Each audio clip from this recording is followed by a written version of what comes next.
Okay, for some reason my camera stopped working, so I'm going to have to do a second half to this video. Hang on, how long was the first half? Because it's got to be less than 15 minutes in total. So I've got, don't even know how long this video is. This other one, 8 minutes and a half, 8.5 minutes. Okay, fine. So I still have 6.5 minutes left.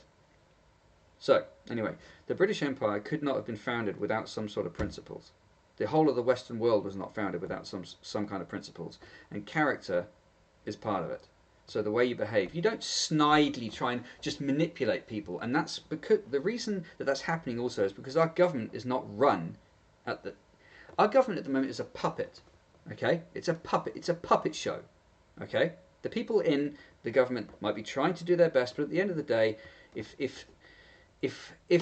the bigger agenda of those who are trying to institute the New World Order aren't followed, then these guys just get pushed to the side. So the point is there's a nasty, untoward agenda behind what's going on in the world at the moment, and it's all done behind closed doors in the shadows, okay? In the past, people would stand up for stuff, and they would be able to do so without just getting canned, okay?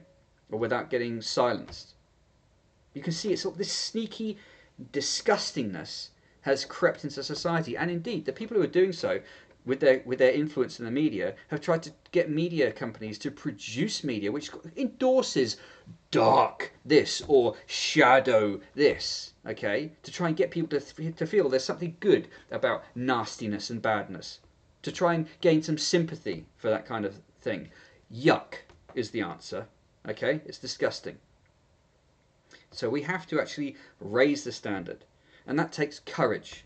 These people crept in the back door and unleashed a plan of nastiness, and it's running its course, and we're looking at it, watching the decay and the disgustingness that's resulting from it. And that's why you have character in this human existence. That's why you have courage and bravery, because it inspires people to do better. At the moment, people are saying, oh, I'm not going to do anything about it. Oh, I'm not going to do anything about it.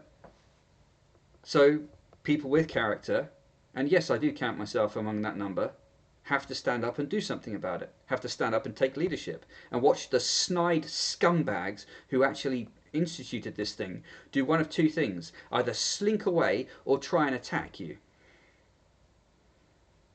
And that's how this works. That's how the game works. You actually have to be courageous to stand up against things. You can't always win, but you have to fight that fight. Even if you lose, if you fight the fight, you've made your point. It inspires other people. That's the whole purpose and the point of courage. So we have to stand up against this rot. And it's just, that's what's happened with the internet. That's why the internet doesn't work properly anymore, because it's rotten. It's gone rotten. It's not inherently bad. It's that this whole culture and ethos has filtered into society from the sick acts of some snide people who instituted a plan to basically try and rule the world through lying instead of actual courage. That's the whole point. And they've tried to slander and dirty the history of people who actually did have courage, who did have decency, who stood up for something. That's how rotten and wrong and putrid these people are who have done this. We need to recognise that and distance ourselves from it right now.